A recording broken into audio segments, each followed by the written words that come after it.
In this video, you will see how to fix the connected without internet problem on a Samsung smartphone. First, go to the settings and then scroll down to the bottom of the page. Click on General Management. Then click on Reset.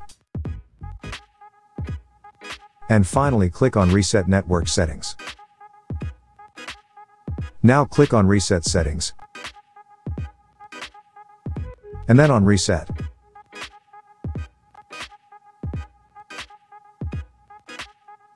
Go back to the settings home page.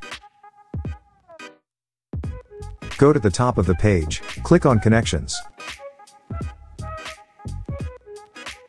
And then on Wi-Fi. Click now on the Wi-Fi network you want to connect to, and enter your password if required.